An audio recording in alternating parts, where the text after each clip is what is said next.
Shalawam, Israel. All praise to Yahawah Bahasham Yahawashi. Double honors to the elders of Great Millstone. And what we're going to do is we're going to do a special one on an herbal briefing on Moringa and why it's very important. But before we get all that, we're going to jump into these scriptures. All right, this is Psalms chapter 104, verse 14. He causeth the grass to grow for the cattle, and herb for the service of man, that he may bring forth food out of the earth.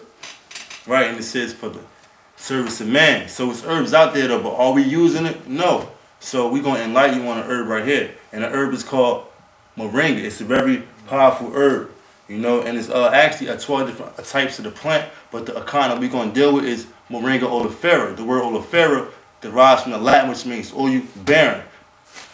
Because on the plant, it's pods on the plant. And with the pods, basically like in the pods you have seeds that's within inside the pods. You know what I'm saying? And you could use them to like purify water and different things like that. And you know, if something's in a plant, something in Moringa Oleifers, and there's something in Moringa Oleifers. Children in Africa, and this all came out of Africa. This all started, the findings started in Africa. Right. And interesting things, you know, every 8 seconds a child dies of a waterborne disease. Right. It's still happening around the world right now. In Africa, with the Moringa plants, they used to take the seeds, squeeze the seeds for the oil, and throw the seed casings into the water.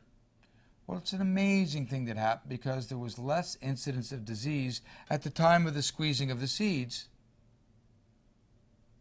because there's antibacterial qualities, antiviral qualities, antipathogenic qualities to the seed casings.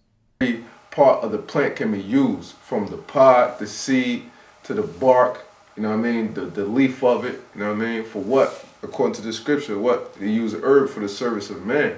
You know what I'm saying? So it's different uses that you can use this plant for. Every part of the plant is great for nutrition. You know what I'm saying? Every part of the plant is great for nutrition.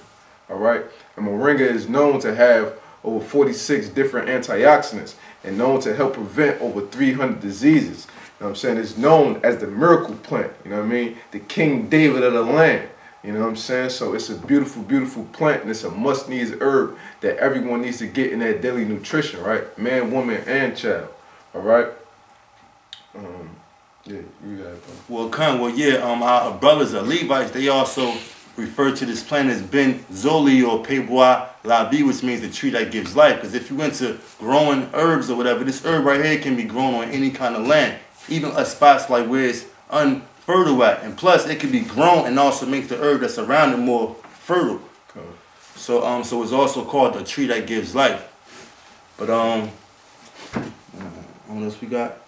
Get into the vital facts of the nutrition of the Moringa. Alright, this plant right here has 7 times the vitamin C of oranges. Yeah, 4 times the vitamin A of carrots. 4 times the calcium as milk.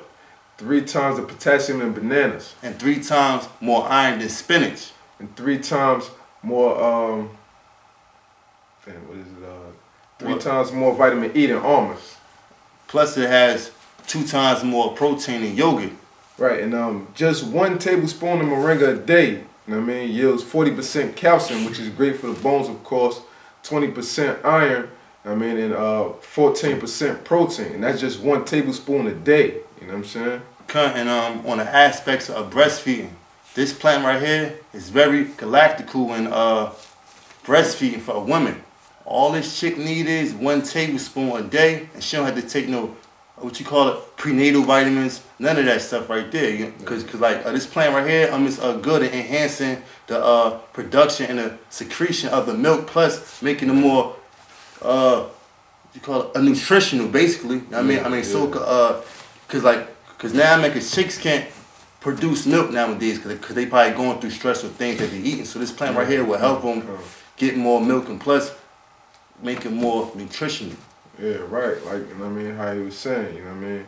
And there's six tablespoons of it, you know what I mean? And they don't really need nothing else. No other type of foods, no nothing. You know what I'm saying? 6 tablespoons in a woman is good for her and the baby, you know what I'm saying? And plus, over there in the west coast of Africa is known to they're known to treat kids with this who are malnutrition.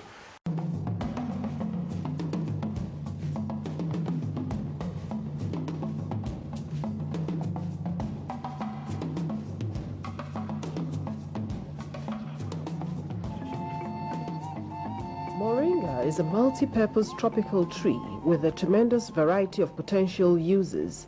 Even though it has been quite well known to the ancient world, it has only been recently rediscovered in West Africa, where it has been underexploited.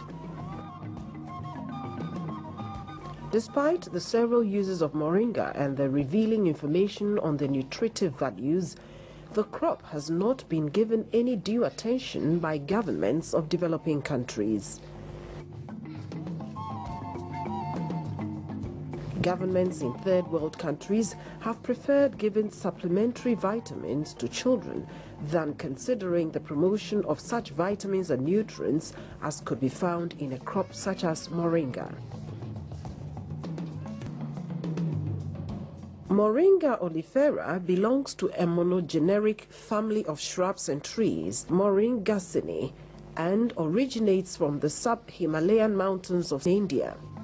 The tree's name is derived from the Indian murungo and the Latin word for oil-bearing, oleifera. There are 14 species in general, but the most important of them are the Moringa oleifera and Moringa stenopetala.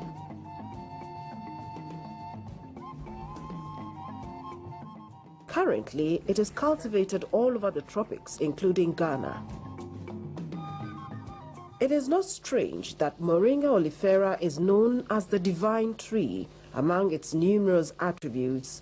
Virtually every part of the tree is beneficial in some way, which is of great importance in areas where people solely depend on nature for their livelihood.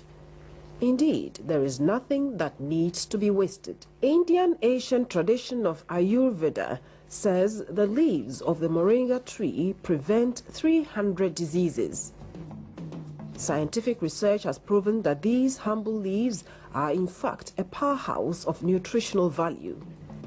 Gram for gram, moringa leaves contain 7 times vitamin C in oranges, 4 times the calcium in milk, 4 times vitamin A in carrots, 2 times the protein in milk, and 3 times the potassium in bananas.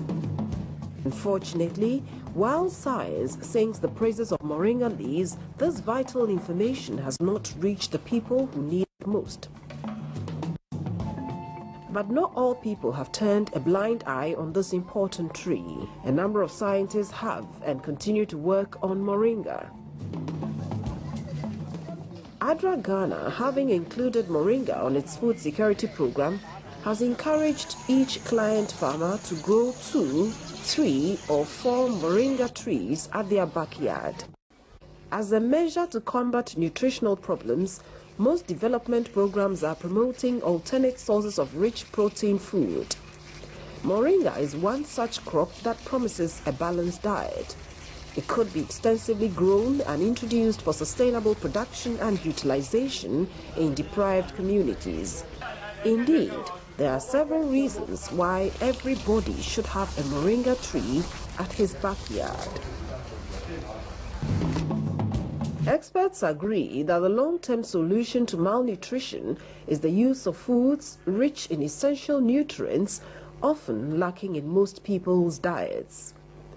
Modern scientific research is proving that moringa leaves are of the richest sources of such nutrients.